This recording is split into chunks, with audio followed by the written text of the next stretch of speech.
this shit recording? Let's check. Okay. It is recording. It's been failing me these last few days, guys, so I gotta double check, you know. What is up, guys? What you saying? How you guys been? You know, we're back again with another video. For some reason, there was a 10-day break where I didn't post videos for like 10 days. Crazy. I didn't even realize. It was not my intention. I had a video posted, but it was on private. My bad. Got to be accountable for that. Yeah, what happened was the video was on private, and pretty much I thought it was posted, thumbnails, titles, everything was ready to go. I thought it was posted, it wasn't posted. Come back, check like 3 days ago, like, even though, yeah, I still went like a good like 5-6 days without posting a video. Come back and check, and I'm like, whoa, what the hell, this wasn't posted? So I recently released that video. That's the one about dressing properly and all that stuff.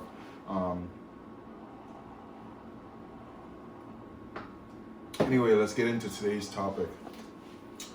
I got a good one for you guys. So this one, guys, I took a lot of notes here. Let me get everything ready. This one is why most of you guys, you young guys, fail your first like 3 months living on your own. Or if you're watching this and you want to be prepared, you're gonna move out. This is how to not. These are the things to avoid. These are the steps not to take, so that you can be successful your first 3 months when you move out, when you live on your own. Because when you live on your own, the first 3 months really will make or break you, and it really sets the path and sets the tone for the other 9 months, you know, which is gonna be the whole year that you live on your own. But yeah, without any further ado, let's dive into it. The first thing is what I want to call like the dorm room delusion, and that's mostly like you're transitioning from a managed environment, living with your parents, your mom, your dad, whatever, your siblings, to a complete, like, you're completely like free, like it's autonomous. It's whatever you do works. There's nobody to tell you don't do this. There's nobody to tell you don't do that, whatever. And when you're first moving out and you're first living on your own, that kind of puts you in like a vacation mindset, where you kind of feel like you're on vacation because there's nobody there to give you any rules, any restrictions. There's nobody there to tell you what to do, because your environment's changed, where you were used to like a control setting. Now you're completely free. You want to avoid that, guys. You want to be even more strict on yourself when you're living on your own than when you were living with your parents. When you were living with your parents, you could afford to make mistakes. But when you're living on your own, you can't afford to make those mistakes, because those mistakes are going to hurt you, not now, but down the road. And they will really cripple you like 2 months from now, 3 months from now, even a month from now, right? So you have to, like, you can't really, like, yeah, you're completely autonomous. Yeah, you're able to do everything and make your own decisions, but you really have to act fast in this kind of situation, right? The next thing I want to talk to you guys about is, for a lot of you guys are young guys, and a lot of us are like computer savvy, like tech savvy, right? And a lot of us, I made this mistake as well when I first moved out and lived on my own, was prioritizing the aesthetic upgrades and the things that don't really matter as much, like upgrading your PC, like getting a fully suited out gaming computer, getting a brand new laptop, you know, for your man cave or for your den or whatever.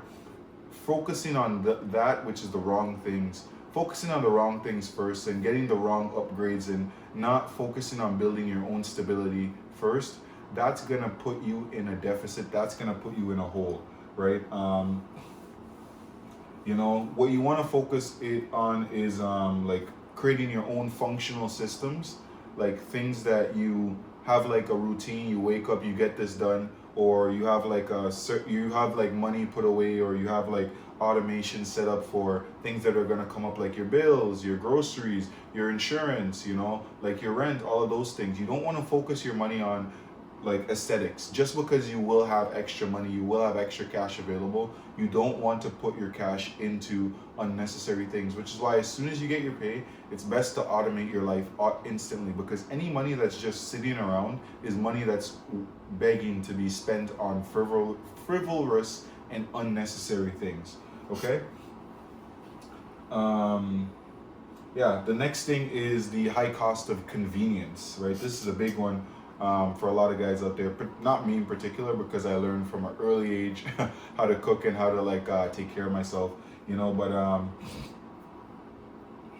a lot of automated lifestyle leaks, like daily delivery apps and subscriptions, those things can really drain your salary in the first 45 days. You know, like if you have Uber, you have Skip the Dishes, you know, you have DoorDash, all of these things are really simple, really like just sit in your couch, play some video games and order food. And if you start doing this, like not even like two, three times a week is enough to start really draining your bank account, right? If you consider it, 2, 3 times a week is like $80 a week, you know? $80 a week can pay for a gym subscription, $80 a week can pay for your electricity, can pay for your water, you know? $80 a week can go into a lot of things, right? So focusing like automating, like the automation lifestyle and the apps and the social and the have it now, or the fast food and all of that kind of stuff, that stuff really is going to set you back if you don't keep it under control, right? It will really eat into your spendings, especially in the first 45 days to 2 months. That shit will, it'll knock you right down, right? The next thing is ignoring the volatility of the world that we live in right now, and how 2026 is the most crazy years for the consumer price index, which pretty much is the cost of groceries. It's higher than it's ever been. Inflation is higher than it's ever been. I'm not an economist, but this is something that's just common knowledge now. You know, and underestimating things like your utilities, how much it costs to, you know, just for your water, for your electricity, whether you pay that, your internet. These things are higher than they ever been. Your phone bill is higher than it's ever been, especially if you took out a new phone plan, especially if you got the newest phone, if you're one of those type of people, and you start living on your own. You went from, like, when you live with your parents, you can afford to get the newest phone, and, you know, you're not paying rent. You can afford that, even though it's, you know, it may or may not be a necessity. But if you haven't upgraded your phone in 5-6 years, then yeah, maybe you need to upgrade to a new phone that will last you another 5-6 years. But if you're the type of person that upgrades every single year, like, and you start living on your own, from moving from living with your parents to living on your own, that kind of stuff is gonna eat into you, and that shit's really gonna just like suck you dry. You know, like, you really gotta avoid that kind of things.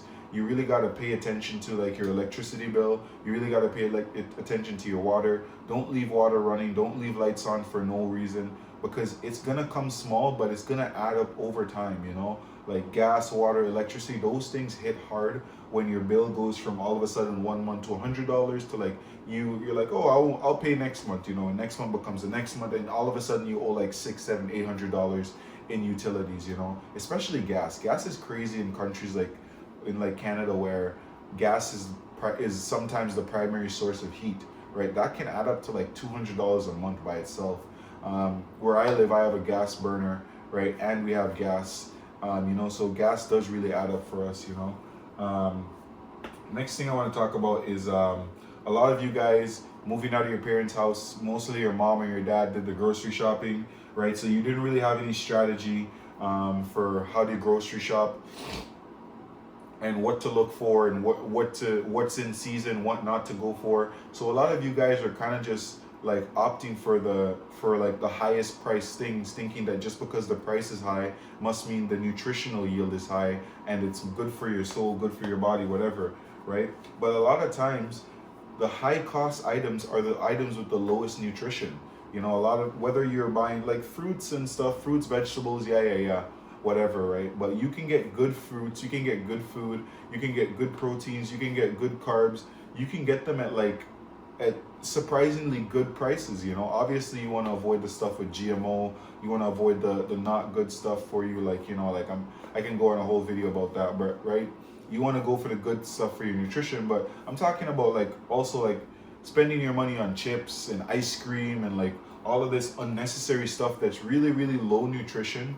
It really like eating that kind of food every day is not good for you. It makes you sad, it makes you depressed, and it really like fucks with your mental state.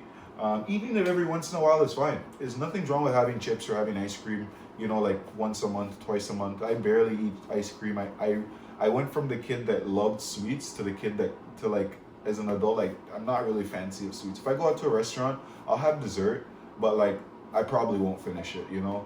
My girlfriend, she'll fuck that up, you know, but I probably won't finish dessert. It's not something that I'm crazy for. I like sweets, I like candy every once in a while, but I hate cavities and I don't want to have a root canal. So I try to avoid those kind of things. Those kind of things are just like the maturity that you have to grow into.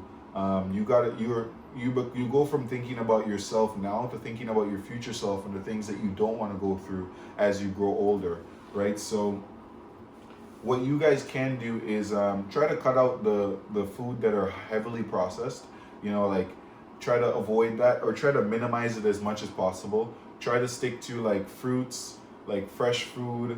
You know, like spend your money on stuff that are high nutritional yield, right? If you're gonna spend a lot of money, spend it on something that's gonna give you a lot of nutrition. Because nutrition will boost your mood. Good, proper nutrition, proper eating will boost your mood. It'll keep you happy. It'll help with your sleep. It'll help with everything. You know, the list is endless, right? Yeah. The next thing I want to talk about is on your days off. It's the silent days off, the silent killers. With the sudden absence of, just touch my mic. With the absence of like living with your parents or your family or your brothers or your sister, with the absence of the noise of other people around you 24/7, you know, like you're living in a place where it's awfully quiet most of the time now. There's no more your parents yelling at you. There's no more your siblings running up and down in your room or whatever. You're living in a nice quiet space, right? And sometimes for some people the quietness can get to them, right? The absence of noise can really get to you, and it can lead you to seek for a distraction. And more often than not, that distraction is going to be your phone. It's going to be social media, and it's going to be eventually leading to doom scrolling, whether it's on Instagram, Facebook, the internet, Google, Chat GPT, whatever it is. Right? Try to center yourself and try to become used to peace and quiet and silence. Now more than ever as an adult, I value silence over everything, honestly. I would rather just spend my whole day in just peace and quiet, listen to some nice soothing music or listen to some talk or some lecture. I know I sound like an old guy, but it's really much better than being on Instagram or being online every single day, 24 hours of the day. You know, it's better to just have your own peace, have your own quietness. That's why you chose to live on your own, right? So that you could have some peace and tranquility, right? And make your own choices and be your own person, right? You can listen to music, do whatever you want, but don't let the quietness, don't let the silence get to you, because the silence can really get to you, and it can create a psychological void that most of us will try to fill with digital distractions, i.e., our phones, our PlayStations, whatever, or just cheap dopamine in general, just cheap stuff that we completely could do without, right? Next off is a lot of time, and I know this happened with me as well, being on my own, isolation, and just being by myself with no one there to judge me or tell me whatever, you know, like a lot of time your personal grooming and your personal health takes a decline, right?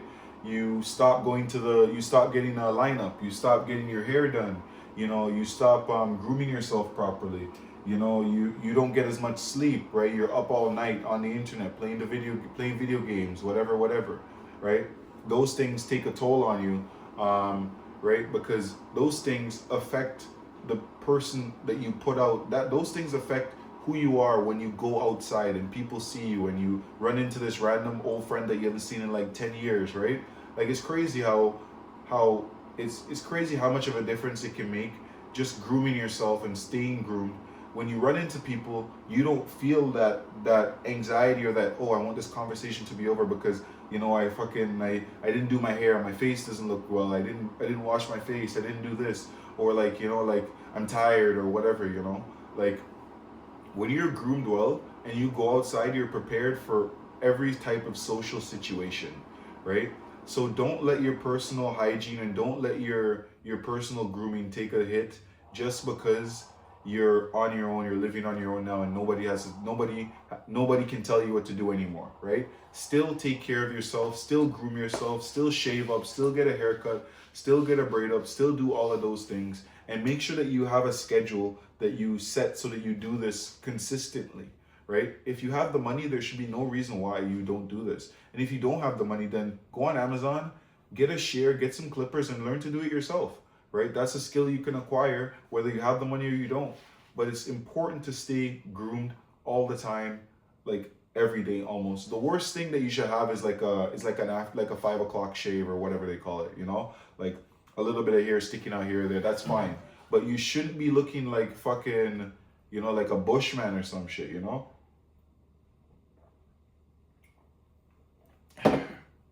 That's not good. That's not acceptable, you know? So make sure you stay on top of that. The next thing now is you have to learn how to turn the silence that is your new life into something productive, right? You have to use that time for reflecting rather than anxiety, because living on your own can be very anxious, especially if you're already an anxious person, or especially if the bills are starting to come down or if money's tight. You have to turn the silence of being by yourself, being on your own, into a source of reflection, right? Because that's going to be one of your primary hurdles. That's going to be this is you developing mental resilience. This is you being able to live on your own and be in a space where you're by yourself and you can tolerate yourself and you can plan on how to make your future self and how to make your life better for tomorrow, right? It's being able to deal with the difficult situation and sit in uncomfortability and sit in a position where you're super uncomfortable and still your mind is working on how to look forward for a better day, right? You have to learn to build that mental resilience. And once you become okay with being by yourself, being in your own place, being okay with silence, then you can focus on improving yourself and becoming a better person, becoming a better version of yourself, going out, working out, exercising, doing whatever, right? But you have to be okay with the silence of being alone, right? That's where everything starts.